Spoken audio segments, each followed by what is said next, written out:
برادران ملت اسلامی، السلام علیکم ورحمۃ اللہ وبرکاتہ۔ الحمد للہ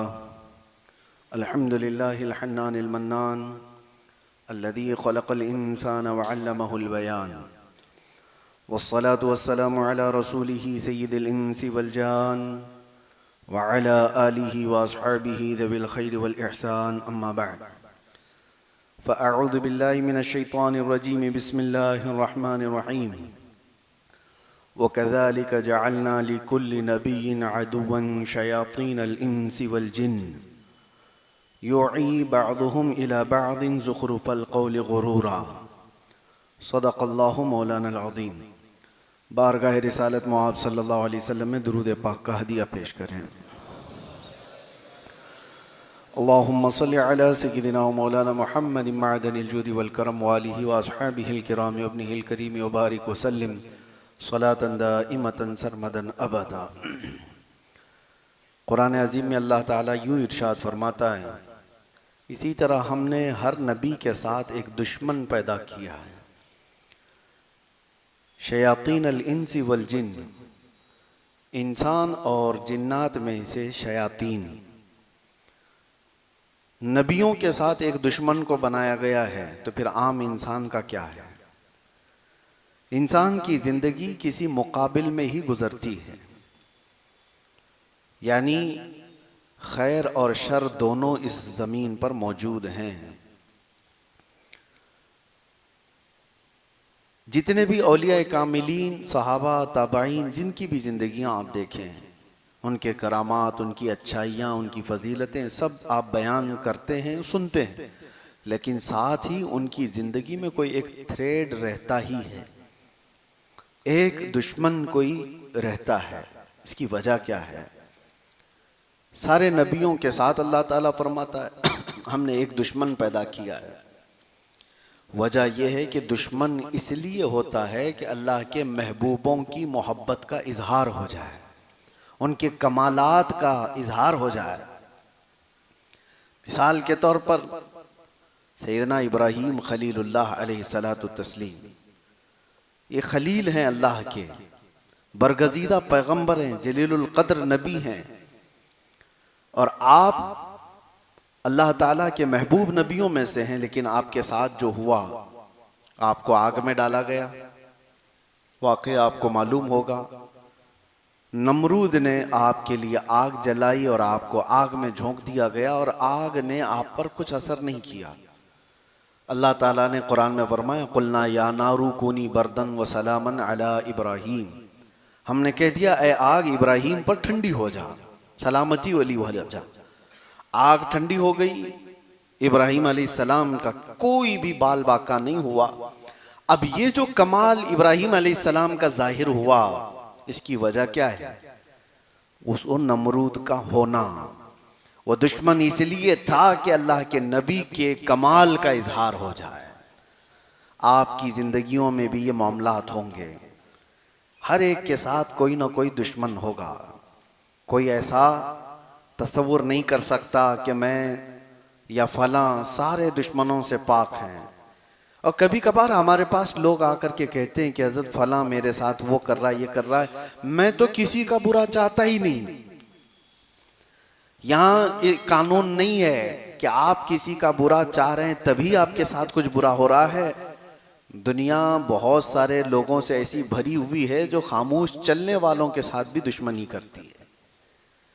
ان کو یہ ضروری نہیں ہے کہ آپ نے ان کا کچھ بگاڑا ہو، آپ راستہ چلنے والے ہوں، لیکن اس کے باوجود بھی کچھ لوگوں کو اچھا نہیں لگتا آپ کا راستہ چلنا۔ آپ سر جھکا کر کے چلتے ہوں، یہ بھی بہت سارے لوگوں کے لیے صحیح نہیں لگتا۔ آپ سر اٹھا کے چلتے ہیں تو بھی لوگوں کے لیے تکلیف ہے۔ تو خامخواہ جو تکلیف ہے لوگوں کو، ہر ایک کا کوئی نہ کوئی دشمن یا چھوٹا ہوتا ہے یا بڑا ہوتا ہے، لیکن ہماری زندگیوں میں کسی دشمن کا ہونا یہ اس لیے نہیں ہے کہ ہم سب کو ختم کر دیا جائے، بلکہ اس لیے ہے کہ ہم اللہ سے زیادہ قریب ہو جائیں، اس سے پناہ مانگنے لگ جائیں۔ دشمن سے بچنے کے لیے روزانہ کچھ نہ کچھ آپ وظیفہ کرتے رہیں گے، اللہ سے دعا کرتے رہیں گے۔ جب جب آپ مصیبتوں میں گرفتار ہوتے ہیں اللہ کی طرف دوڑ کر کے آتے ہیں. اور پھر ایک بات آپ کو میں یہ بھی بتا دوں، اللہ کی ذات پر یقین اور توکل اتنا بڑھ جاتا ہے. ہم مسلمان ہیں اس اعتبار سے میں کہہ رہا ہوں، دشمن چاہے جیسے بھی ہوں لیکن مسلمان یہ سوچتا ہے کہ میرے رب سے بڑھ کر طاقت کس کی ہے. یہ جتنا ضرر پہنچانے والے ہوں گے یہ اپنی طاقت کے حساب سے پہنچاتے ہیں، اور اللہ حفاظت کرنے والا ہے، وہ اپنی طاقت سے حفاظت کرتا ہے.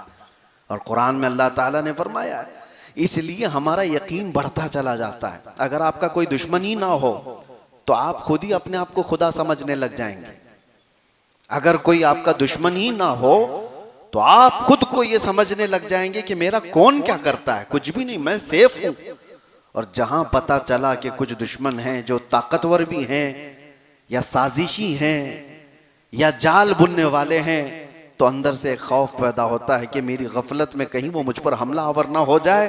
اس لیے بارگاہ رب العزت میں روزانہ دعا کرتا ہوں کہ مولا ان دشمنوں سے میری حفاظت فرما. میرے عزیزو، ہماری اور تمہاری طاقت کا کیا کہنا. سید الانبیاء رسول اکرم صلی اللہ تعالی علیہ وسلم، اللہ تعالیٰ کے وہ محبوب نبی، اگر وہ حکم دیں تو آپ کے ساتھ سونے اور چاندی کے پہاڑ چلا کریں گے. حضور نے خود فرمایا. لیکن اس کے باوجود میرے آقا صلی اللہ تعالیٰ علیہ وسلم دشمنوں کے شر سے بچنے کی دعا کرتے تھے. دشمنوں کے شر سے بچنے کی دعا کرتے تھے. اور بارہا ایسا دیکھا بھی گیا کہ دشمنوں کا وار میرے آقا پر ہوا ہے کہ نہیں ہوا. ابو جہل کی وجہ سے، اچھا یہاں پر یہ بھی میں بتا دوں ابو جہل کیوں پیدا ہوا، کیوں آ گیا حضور کے مقابل میں، کیوں اتنی اذیتیں دیا. میرے عزیزو، اللہ تعالیٰ کا کوئی کام حکمت سے خالی نہیں ہوتا. کوئی کام حکمت سے خالی نہیں ہوتا. فعل الحکیم لا یخلو عن الحکمہ. ابو جہل کے ہونے کی وجہ سے رسول پاک صلی اللہ تعالیٰ علیہ وسلم کے کئی معجزات کا اظہار ہوا ہے. کنکریوں نے کلمہ پڑھا، حضور کا یہ کمال دیکھا دنیا نے. یا ابو جہل اس طرح کا دشمن ہونے کی وجہ سے اس نے انکار کیا اور میرے آقا نے اظہار کر کے دکھایا. اس نے کہا کہ یہ نبی نہیں ہے، ان کا اگر کچھ ہے تو زمین پر چل رہا ہوگا جادو، آسمان پر چلا کر کے دکھائیں کچھ. حضور نے اشارہ کیا اور چاند دو ٹکڑے ہو گیا. اس کا انکار کرنا تھا، میرے آقا نے اظہار کر کے دکھایا. دشمنوں کا کبھی کبھار ہونا آپ کے کمالات کے اظہار کا سبب بنتا ہے. ہاں، اسی لیے اقبال یہ کہتا ہے، تندیے باد مخالف سے نہ گھبرا اے عقاب، یہ آتی ہے تجھے اونچا اڑانے کے لیے. اردو کے ہارڈ لفظ ہوں گے آپ کو میں بتاتا ہوں. کہنا یہ چاہتے ہیں اقبال، تندیے باد مخالف سے نہ گھبرا اے عقاب. عقاب ایگل کو کہتے ہیں، پرندہ بہت اونچا اڑتا ہے. یہ اونچا اڑتا ہے لیکن کبھی کبھار نیچے آ جاتا ہے. اور تندیے باد مخالف کا مطلب ہوتا ہے الٹا چلنے والی ہوا. کبھی مخالف سمت سے ہوا تیز چلنے لگ جائے تو عقاب کو مشکل ہو جاتا ہے کہ اگر ہوا ادھر سے آ رہی ہے اور یہ اڑ ادھر سے رہا ہے. تو اقبال یہ کہتے ہیں ایسی مخالف سمت سے آنے والی ہوا سے مت گھبرائے عقاب. عقاب کیا کرتا ہے اس وقت؟ ہوا اگر تیزی سے مخالف سمت سے آئے تو وہ ہوا کا مقابلہ کرنے کے لیے اس میں گھس نہیں جاتا بلکہ اوپر جاتا ہے جہاں سے ہوا نہیں آ رہی ہو. یعنی مخالف سمت سے ہوا نہ آ رہی ہو اتنا اونچے اوپر چلا جاتا ہے تاکہ یہ مخالف سمت سے آنے والی ہوا سے میرا ٹکر نہ ہو. تو اقبال یہ کہتا ہے مخالف سمت سے آنے والی تیز ہواؤں سے نہ گھبرا اے عقاب، اے امت محمدیہ، یہ آتی ہے تجھے اونچا اڑانے کے لیے. تم ان سے اوپر چلے جاؤ، تمہیں تمہاری حیثیت بتانے کے لیے دشمن آتے ہیں. عزیزان گرامی وقار، آج کے حالات بھی ہمیں اس بات کی طرف لا رہے ہیں کہ ہم نے دیکھا ہے بہت ساری جگہوں پر بدر کے میدان میں صحابہ اکرام رضوان اللہ تعالی علیہ مجمعین نے جو جوہر پیش کیے وہ کم از کم 10-12 سال پہلے مکہ والے تصور بھی نہیں کر سکتے تھے، سوچ بھی نہیں سکتے تھے. جس وقت رسول پاک صلی اللہ تعالی علیہ وسلم نے ہجرت فرمائی، مکہ سے مدینے جا رہے تھے. 13 سال تک مکہ میں کفار و مشرکین نے کیا نہیں ظلم اٹھائے. صحابہ کو پکڑا ہے، انگارے پر سلایا ہے، انگاروں پر سلایا ہے، سولی پر چڑھا کر کے مسلا کیا ہے، آنکھ کان ناک کاٹ کر کے صحابہ کے ساتھ بہت تکلیفیں دی۔ اس وقت تو پورے مشرکین یہ سمجھتے تھے کہ یہ کمزور لوگ ہیں، ضعیف لوگ ہیں جو محمد کے ساتھ چل رہے ہیں، کبھی بھی ان کا خاتمہ ہوگا۔ اور جس وقت حضور ہجرت کر کے چلے گئے تب تو ان کی طاقت اور بھی بڑھ گئی کہ ہم نے تو ان کو وطن چھوڑنے پہ مجبور کر دیا، ان کا گاؤں چھوٹا، گھر چھوٹا، رشتہ دار چھوٹے، مال و اسباب جائیداد سب چھوٹ گیا، کچھ نہیں ہے ان کے پاس، اتنی دشمنی کیا انہوں نے۔ اور اس کے بعد جب وہ مدینے چلے گئے، یہ حالات تھے جو صحابہ کو مضبوط بنا دیے، صحابہ کو مضبوط بنا دیے۔ آج ہم سب یہ جو ڈھیلے ڈھالے ہیں اس کی وجہ ہی یہ ہے کہ ہمارا مقابلہ کسی سے نہیں ہے۔ جس جگہ پر کسی سے مقابلہ نہیں ہوتا وہ ڈھیلی قوم ہے، اسے کسی بھی چیز سے اپنے مقابلے کی طاقت کا اندازہ نہیں ہوتا۔ میرے عزیزو، سنا ہے شیر کو بھی اگر کتوں کے ساتھ پالا جائے تو پھر وہ شکار کرنا چھوڑ دیتا ہے، اسے اس کی حیثیت معلوم نہیں رہ جاتی، یاد نہیں رہ جاتا، برسوں اگر رہا تو۔ صحابہ اکرام وہاں مکہ سے مدینے چلے گئے، مشرکین ابھی بھی یہ سوچتے تھے کہ جس طرح ہم ان کو مکہ میں کبھی بھی پکڑ کے مارتے تھے، ایک صحابی ہیں جن کو 16 سال تک قید میں رکھا تھا انہوں نے، زنجیروں سے باندھ کر کے، وہ ظلم ڈھائے تھے، تو یہ سوچتے تھے کہ اس طرح سے ہم کبھی بھی ان کے اوپر کچھ کر دیں گے۔ لیکن ایک مرتبہ آئے مدینے پر چڑھائی کرنے کے لیے 1000 سے زیادہ لوگ، اور بدر کے میدان میں جو صحابہ نے جوہر دکھائے، ان کے پورے پرخچے اڑا دیے، جتنے گرو گھنٹال تھے سب کے سب میدان بدر میں قتل ہو گئے۔ ابو جہل، عتبہ، شیبہ، جتنے بڑے بڑے تھے شیطان، سب قتل ہو گئے۔ بدر کی اس وادی میں وہ مشرکین کہتے ہیں کہ ہمیں تو یہ اندازہ ہی نہیں تھا کہ اتنے طاقتور ہو چکے یہ لوگ، اتنا مقابلہ کرنے کی ان کے اندر ہمت آ گئی۔ بلکہ وہ یہ بھی کہتے ہیں کہ بسا اوقات ہم دیکھ رہے تھے ان کے پاس تو لکڑی کے حالے تھے، تلواریں بھی نہیں تھی، لکڑیوں سے لڑ رہے تھے صحابہ رسول اللہ کے۔ اور مشرکین مکہ کہتے ہیں کبھی کبھار یہ گردن کے قریب تلوار لاتے تھے، ابھی حملہ بھی نہیں ہوتا تھا، کسی کی گردن کٹ گئی ہوتی تھی، ویسے ہی ختم ہو گئے ہوتے تھے۔ یہ صحابہ اکرام رضوان اللہ تعالی علیہ مجمعین کی مدد بھی تھی، اور ان کا یقین تھا، ان کا جو مستحکم عمل تھا۔ اس کی وجہ کیا ہے؟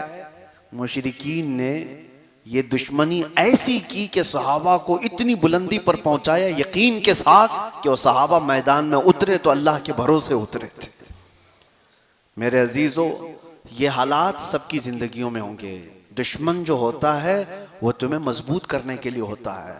ایک بزرگ نے فرمایا تھا، بزرگ بیٹھے ہوئے تھے اور اچانک وہ دعا کرنے لگے کہ اللہ یہ دشمنوں کو سلامت رکھے، یہ بھی نعمت ہیں۔ تو سب لوگوں نے کہا کہ حضور دشمنوں کی ہلاکت کی دعا کی جاتی ہے، آپ کہہ رہے ہیں وہ سلامت رہیں؟ کہتے ہاں اس لیے کہ وہ ہوتے ہیں تو ہمارا ایمان مضبوط ہوتا ہے، وہ ہمارے ایمان کو مضبوط کرتے ہیں۔ اور حتیٰ کہ اس بزرگ نے فرمایا اگر یہ نہ ہو تو ہمیں شہادت کا درجہ کہاں سے ملے، غازی کا درجہ کہاں سے ملے؟ ان کے ساتھ مقابلہ ہو تو ہی یہ سب معاملات ہیں، کوئی ہو ہی نہ تو پھر کہاں سے ہمیں یہ سب نعمتیں ملیں گی؟ بہرحال ان کا اپنا کانسیپٹ، ان کا اپنا تصور، لیکن ہمارے لیے زندگیوں میں میرے عزیزو ہر ایک کے ساتھ اللہ تعالیٰ نے ایک شیطان پیدا کیا ہے، ہر ایک کے ساتھ ایک شیطان ہے۔ نبیوں کے ساتھ جب کہا گیا تو شیطان تمہارے ساتھ بھی ہے، ہمارے ساتھ بھی ہے۔ اب شیطان کی 2 قسمیں بیان کی گئی ہیں قرآن میں، ایک انسانوں میں سے اور ایک جنات میں سے۔ اور آپ نے سورہ ناس میں پڑھا ہوگا آخری آیتیں جو ہے الذی یوسوس فی صدور الناس من الجنۃ والناس، اس شیطان سے اللہ کی پناہ جو لوگوں کے سینوں میں دلوں میں وسوسے پیدا کرتا ہے، وہ کون ہے؟ من الجنۃ والناس، جنات میں سے اور انسانوں میں سے۔ اور اسی طرح بھی میں نے جو آیت پڑھی اللہ فرماتا ہے وَكَذَلِكَ جَعَلْنَا لِكُلِّ نَبِيٍّ عَدُوًّا شَيَاطِينَ الْإِنسِ وَالْجِنِّ، ہم نے ہر نبی کے ساتھ ایک دشمن پیدا کیا، انسانوں میں سے اور جنات میں سے ایک شیطان۔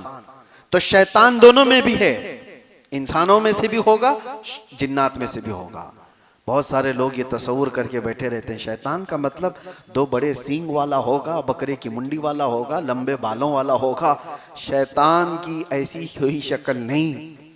شیطان تمہارے قریبی دوست کی شکل میں بھی آئے گا، جو تمہارے آس پاس ہیں ان میں سے کوئی شیطان ہو، اچھی شکلوں میں بھی ہوگا، اور جنات میں سے جو شیطان ہے وہ غائب ہوگا۔ لیکن یہ دونوں ہماری زندگی پر بہت اثر کرتے ہیں، بہت بری طرح سے اثر کرتے ہیں۔ یہ مسلسل خیر کے راستے سے ہمیں بھٹکانے کی کوشش کرتے ہیں۔ یہ نمازیں ہیں تمہاری، یہ دعائیں ہیں اور بزرگوں کی صحبتیں ہیں جو ان شیطانوں سے تمہیں بچا رکھی ہیں، ورنہ ان سے مقابلہ کرتے کرتے آدمی کتنے تو گمراہ ہو گئے، بھٹک گئے۔ کون ہے جو تمہیں اچانک بیٹھے بیٹھے بری خواہشات لا کر کے اس میدان میں لے چلا جاتا ہے؟ وہ شیطان ہے جو تمہارے ساتھ لگا ہوا ہے۔ تم اچھے بھلے تھے، مسجد میں بیٹھے ہوئے تھے، اٹھ کر کے گئے، پھر خرافات دماغ میں آئی، چلنا ہے فلاں جگہ پر گناہوں کے اڈے پر۔ کون لے کر کے گیا تمہیں؟ 2، یا تو ایک غائب لے کر کے جا رہا ہوگا، یا تو ایک کوئی حاضر ہوگا۔ حاضر ہوگا تو تمہارا دوست ہوگا، غائب ہوگا تو وہ جن ہوگا۔ یہ دونوں میں سے کوئی ایک تمہیں لے کر کے جا رہا ہے اور تم بھٹک گئے، بہک گئے۔ میرے عزیزوں، ان سے مقابلہ کرنے کے ہی لیے اس دنیا میں ہمیں بھیجا گیا۔ اور اللہ تعالیٰ قرآن پاک میں یوں فرماتا ہے، اہبطوا فإن لکم ما سألتم، نہیں، پہلے پارے کی آیت ہے۔ اللہ تبارک و تعالیٰ یوں ارشاد فرماتا ہے، آدم علیہ السلام اور حضرت حوا کو جب جنت سے اتارا گیا تھا، اللہ تعالیٰ فرماتا ہے وَلَكُمْ فِي الْأَرْضِ مُسْتَقَرٌ وَمَتَاعٌ إِلَىٰ حِينٍ، تمہارے لیے ایک مقررہ مدت تک یہاں پر ہم بھیج رہے ہیں دنیا میں، اور ہر ایک کو ایک کا دشمن بنا کر کے بھیج رہے ہیں۔ یعنی شیطان کو انسان کا دشمن بنا کر کے بھیجا گیا ہے، اس سے مقابلہ کرتے رہو اور واپس تمہیں ہمارے پاس آنا ہے اور ہم تمہارے اعمال کا سوال کریں گے۔ یہاں ہمیں جو بھیجا گیا ہے، مسلسل ہر دن ہم لڑائی میں موجود ہیں، ہر دن ہم لڑائی میں ہیں، اپنے ذہن میں موجود خیالات سے لڑ رہے ہیں، اپنے آس پاس کے حالات سے لڑ رہے ہیں۔ اور اگر یہ دشمن نہ ہوتا تو آپ اللہ کی ذات پر یقین کیسے کرتے؟ اس کی بارگاہ میں جھکنے کی اور دوڑ کر کے آنے کی آپ کے اندر جو تمنا ہے وہ کہاں رہ جاتی؟ اسی لیے میں نے شروع میں ہی کہا، اگر دشمن نہ ہو تو آدمی ڈھیلا پڑ جاتا ہے اور اسے کسی چیز کی حاجت ہی نہیں رہتی، ضرورت ہی نہیں ہوتی۔ میں نے ایک دانشور سے پڑھا تھا، جاپان والے لوگ، یہ توجہ سے سنیے، مچھلی کھانے کے بڑے شوقین، اور ویسے بھی اس طرح کے یہ جو لوگ ہیں چائنیز ٹائپ کے، ان کے ہاں مچھلی کا رواج زیادہ ہے۔ لیکن جاپانی لوگوں کا ان کی ایک عادت یہ تھی کہ وہ تازی مچھلی کھاتے تھے۔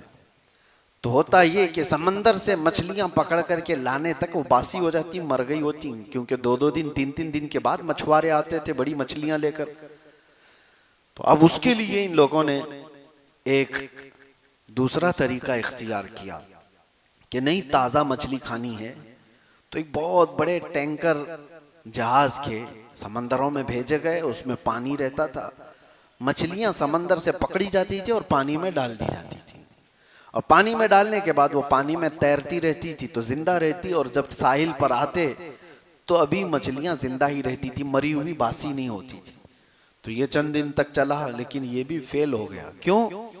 وجہ یہ تھی کہ لکھنے والے نے لکھا ہے کہ وہ مچھلیاں جو سمندر میں تیرتی تھیں اس طرح سے یہ ٹنکی میں نہیں تیر رہی تھی، یعنی چھوٹی جگہ تھی، پانی الگ تھا، تو وہ بھی سست ہو جاتی تھی، کاہل ہو جاتی تھی، زندہ تو رہتی تھی لیکن کاہل رہتی تھی، سست، اور یہاں آنے تک سست مچھلیاں ہوتی تھی۔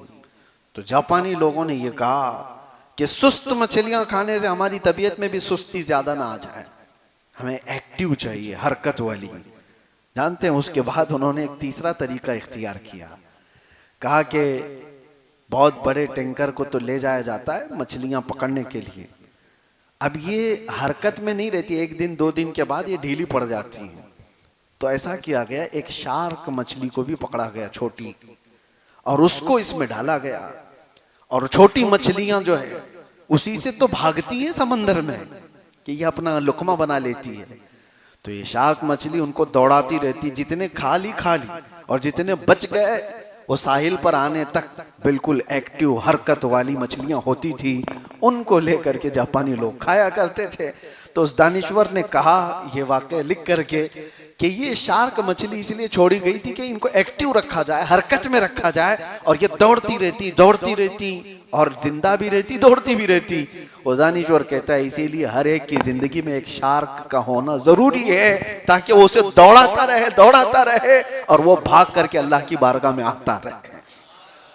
ہم سب کی زندگیوں میں ایک دشمن ہوتا ہے، اور اس دشمن کے ہوتے ہی ہم لوگوں کے اندر اللہ تعالیٰ کی طرف دوڑنے کا خیال آتا ہے، رب تعالیٰ کی پناہ مانگنے کا بار بار یہ احساس ہوتا ہے۔ آپ خود اپنی زندگیوں میں محسوس کرتے ہوں گے، ہم جس کے پاس بھی جاتے ہیں، کسی سے ملاقات کیا، کسی کے گھر میں گیا، سب سے پہلے وہ دعا کی درخواستیں کرتے ہیں۔ کیوں میاں؟ آپ خود بھی تو دعا کرتے ہیں، ہمیں دعا کی درخواست کیوں کرتے ہیں؟ اور پھر اگر تفصیل سے کہیں گے تو یہی کہیں گے کہ حضرت فلاں معاملات میں بہت گھر گیا ہوں، لوگوں کی نظر بہت ہے، آپ دعا کریں اللہ بری نظر سے بچائے۔ یہ کامن دعا ہے، سب کے لیے ہے، یعنی سب کو احساس ہے کہ کچھ لوگوں کی بری نظر ہے۔ بری نظر کا یہ تمہارے اندر جو احساس آیا، یہی احساس تمہیں اللہ کی بارگاہ میں پناہ مانگنے پر لے آتا ہے، اللہ کے قریب ہو جاتے ہو، اور اسی وجہ سے اللہ تعالیٰ نے بھی تمہیں مایوس نہیں کیا۔ قرآن میں اللہ فرماتا ہے فَلَا تَخْشَوْهُمْ وَخْشَوْنِي، ان سے مت ڈرو، مجھ سے ڈرتے رہو۔ لیکن ہے کہ اللہ کے پاس تو آؤ، دشمن تو ہیں تمہارے لیکن ڈرو مت۔ اللہ فرماتا ہے میرے دربار میں آؤ، اور اللہ نے 2 سورتیں اتاری، قُلْ أَعُوذُ بِرَبِّ الْفَلَقِ اور قُلْ أَعُوذُ بِرَبِّ النَّاسِ۔ میرے آقا صلی اللہ تعالیٰ علیہ وسلم پر جادو کیا گیا تھا، پتہ ہے آپ کو؟ حضور اکرم صلی اللہ تعالیٰ علیہ وسلم پر جادو کیا گیا تھا، ایسا سخت جادو کہ حضور کا جسم بخار سے پورا زرد ہو گیا تھا، اور پھر وہ پتہ بھی کیا گیا کہ کہاں جادو کر کے کیا کیا گیا ہے۔ آپ کا پتلا بنا کر اس میں سوئیاں یا پھر بال وغیرہ لگا کر کے جس طرح سے بھی جادو کیا گیا، حضور سید المرسلین صلی اللہ علیہ وسلم پر یہ اثر کیا گیا۔ اس کے علاوہ خیبر کے موقع پر زہر دیا گیا تھا، گوشت میں زہر رکھ کر کے حضور پاک صلی اللہ تعالیٰ علیہ وسلم پر جب یہ اس طرح کے حملے ہوئے تھے تو اللہ تعالیٰ نے معوذتین کو اتارا۔ معوذتین کس کو کہتے ہیں؟ قل اعوذ برب الفلق اور قل اعوذ برب الناس۔ کہا گیا جو اس کو پڑھ لے اللہ دن بھر اس کو جادو سحر سے محفوظ رکھے گا۔ تمہارے پاس یہ ہتھیار ہیں، تمہارے پاس یہ آلہ جات ہیں۔ بہت ساری جگہوں پر میں نے دیکھا، اس سے قبل بھی میں نے یہ کہا ہے، آج کل یہ عام ہو گیا ہے، کچھ شیاطین ہیں روئے زمین پر جو انہی کاموں میں مصروف ہیں، ایک دوسرے پر حملہ کرنے، جادو سحر سفلی ٹوٹکے، یہ ساری چیزوں پر دوسروں کی زندگیوں کو خراب کرنے میں۔ اور آج کا سب سے بڑا حملہ جو ہو رہا ہے وہ ہماری بچیوں پر ہے، لڑکیوں پر ہے۔ کتنے تو ایسے دکان کھولے ہوئے بیٹھے ہیں جو محبت کا تعویذ کرتے ہیں، کسی لڑکی کو اپنے قابو میں کرنے کے اعمال کر کے دیے جاتے ہیں، یہ شیطانی اعمال کے ذریعے سے، اور لڑکیوں پر غلط طریقے سے اثر کر کے کتنے ایسے ہیں، میں نے خود میں دیکھا ہے، اچھی اچھے گھروں کی بچیوں پر یہ عمل کر کے انہیں اپنے کنٹرول میں کر دیا جاتا ہے، اور اس کے بعد ان کو لے جایا جاتا ہے۔ اور کچھ تو وہ ہیں جو شادی کر لی، اور کچھ تو وہ ہیں جو ان کو کوٹھے میں بیچتی ہے۔ بچیاں محفوظ نہیں رہ جاتی، اسی لیے میں اپنی لڑکیوں کو، اپنی بیٹیوں کو، سب کو اپنے گھروں میں بھی یہ تلقین کرتا ہوں، تاکید کرتا ہوں کہ روزانہ صبح اٹھتے ہی 7 بار قل اعوذ برب الفلق اور 7 بار قل اعوذ برب الناس پڑھ کر اپنے اوپر دم کر لیا کریں۔ اللہ تبارک و تعالی معوذتین کی برکتوں سے یہ شیاطین کے حملوں سے محفوظ رکھے گا۔ اور حضور اکرم صلی اللہ علیہ وسلم کی صحیح حدیث ہے بخاری شریف کی کہ حضور نے اپنے مدینے کی جو کھجور ہے، عجوا کھجور مشہور ہے، سارے حاجی جب جاتے ہیں تو عجوا کھجور لے کر آتے ہیں۔ بخاری شریف کی حدیث ہے، میرے آقا صلی اللہ علیہ وسلم نے فرمایا کہ جس نے صبح 7 دانے عجوا کھجور کے کھا لیے، اسے پورے دن زہر بھی اثر نہیں کرے گا، جادو بھی اثر نہیں کرے گا، سحر بھی اثر نہیں کرے گا۔ تو یہ سارے ہمارے پاس علاج بھی موجود ہیں، تو آپ صرف دشمنوں سے گھبرا کر ڈر کر کے ہمت نہ ہارے۔ اب آخری بات یہ بھی ہے کہ اولیاء کاملین کی زندگیاں اس میں ہمارے لیے بہت بڑا آئیڈیل ہے، بہت بڑا آئیڈیل ہے۔ حضرت فخر الدین رازی بہت پائے کے بزرگ تھے، امام المنطق کہلاتے تھے، امام الفلسفہ، علوم کے ماہر تھے، لیکن جب آپ کا آخری وقت آیا تو شیطان ان کے سرانے پر آیا اور کہنے لگا کہ رازی تم اللہ کو ایک مانتے ہو، اس کی کوئی دلیل ہے؟ انہوں نے دلیل دے دی، کائنات کا نظام اس طرح سے ہے، اس کو چلانے والا ایک ہی ہونا چاہیے۔ شیطان نے اس دلیل کو کاٹ دیا، کہا کہ دو بھی تو ہو سکتے ہیں، میری دلیل یہ ہے۔ آپ نے پھر دوسری دلیل دی اللہ کے ایک ہونے پر، شیطان نے وہ دلیل بھی کاٹ دی۔ ایک دو تین دلیلیں دیتے دیتے امام رازی 360 دلیلیں دے چکے تھے، آخری وقت تھا ان کا۔ امام رازی اپنے اللہ کے ایک ہونے پر 360 دلیلیں دیں۔ ہم کیا دلیل دیں گے؟ آپ کیا دلیل دیں گے اللہ کے ایک ہونے پر؟ مرنے کے وقت تو چھوڑو، ابھی بولو، ابھی اگر کوئی پکڑ کے پوچھ لے کچھ نہیں ہوگا۔ امام رازی جیسا عالم دین جب وہ 360 دلیلیں دے چکے تو ڈگمگ ہونے لگ گئے، اللہ ایک ہے بھی کہ نہیں۔ شیطان اس طرح کے حملے کر رہا تھا، یہ تو ان کی نسبت کا اثر ہے کہ حضرت سیدنا نجم الدین کبریٰ جو فخر الدین رازی کے پیر و مرشد تھے، پیر و مرشد سے نسبت کا یہ اثر ہوتا ہے۔ دور سے ہی مرشد نے اپنے مرید کی حالت کو دیکھا اور پکار کر کہا، اے رازی وہ ابلیس ہے، تو اس سے بحث کر رہا ہے، اپنے خدا کے ایک ہونے پر دلیل دے رہا ہے، اس سے کہہ میں اپنے خدا کو بغیر کسی دلیل کے ایک مانتا ہوں۔ تو رازی کو اپنے پیر و مرشد کی آواز آئی تو انہوں نے کہا، اے ابلیس لعین، میں اپنے رب کو بغیر کسی دلیل کے ایک مانتا ہوں۔ شیطان وہاں سے جانے لگا اور کہا، رازی اس موقع پر میں نے 70 سے زیادہ بڑے علماء کا ایمان لے لیا تھا، آج بھی تیرا ایمان ختم ہو جاتا اگر تیرا پیر زندہ نہ ہوتا، اگر تیرا مرشد اس طرح کی بات نہ کیا ہوتا۔ عزیزان گرام وقار، اولیاء کاملین ان کے ساتھ بھی یہ معاملات ہوئے، حملے ہوئے شیاطین کے، لیکن کچھ چیزیں ایسی ہیں جو بچا لے جاتی ہیں۔ ہمیشہ علم ہی نہیں، بعض اوقات بزرگوں کی صحبت اور ان کی نسبت ہماری حفاظت کرتی ہے۔ اسی لیے اعلیٰ حضرت فاضل بریلوی رضی اللہ تعالیٰ عنہ نے اپنے علم پر، اعلیٰ حضرت کا جیسا علم آج کے زمانے میں کون مثال لا سکتا ہے، جو 55 علوم و فنون کا ماہر ہو۔ فتاوی رضویہ جیسی 30 جلدوں کی مکمل کتاب ہمارے پاس، قرآن کا ترجمہ کنز الایمان کی صورت میں، عشق رسول سے بھری ہوئی حدائق بخشش، زندگی پوری قلم چلاتے چلاتے جس کی گزری، اور ایک نہیں بہترین شاگرد پیدا کر کے پوری امت پر احسان کیا، علمی بڑا کام کیا، لیکن فخر اس پر نہیں کیا کہ میں نے اتنی کتابیں لکھ دی، میں نے فتاوی رضویہ لکھا ہے، میں نے حدائق بخشش لکھی ہے، میں نے کنز الایمان لکھا ہے۔ نہیں، یہ ساری چیزیں نہیں۔ بارگاہ مصطفیٰ صلی اللہ تعالیٰ علیہ وسلم میں جب پیش ہونا ہوا تھا حضور کی بارگاہ میں، تو اعلیٰ حضرت یوں کہتے ہیں، یا رسول اللہ تیری سرکار میں لاتا ہے رضا اس کو شفیع جو میرا غوث ہے اور لاڈلا بیٹا تیرا۔ اور اپنی نسبت پہ فخر کیسے کرتے ہیں، کیا دبے جس پہ حمایت کا ہو پنجہ تیرا، شیر کو خطرے میں لاتا نہیں کتا تیرا۔ غوث پاک کی طرف نسبت کرتے ہوئے وہ کہتے ہیں، آپ کا یہ کتا ہے، اس کو کوئی دنیا کا شیر بھی دبا نہیں سکتا۔ غوث پاک کے دربار کی نسبت پر فخر کیا، یہ نہیں کہا کہ میں بہت بڑا عالم دین ہوں، بہت بڑا فقیہ ہوں، مجھے کون کیا ہرا سکتا ہے، بلکہ یوں کہا غوث پاک کے دربار کا کتا ہے، اسے دنیا کا کوئی شیر بھی دبا نہیں سکتا۔ ہمارے لیے بھی میرے عزیزوں چند چیزیں ضروری ہیں، آپ کو نسبتوں کی بھی ضرورت ہے اور اپنے عمل کی بھی ضرورت ہے۔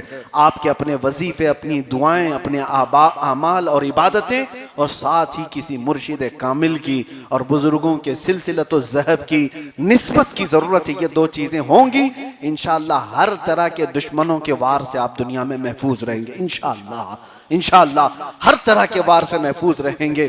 اللہ تبارک و تعالی ہم سب کو شیاطین انس و شیاطین جن کی ہر حملہ سے حفاظت فرمائے، ان کے تمام وار سے ہماری حفاظت فرمائے۔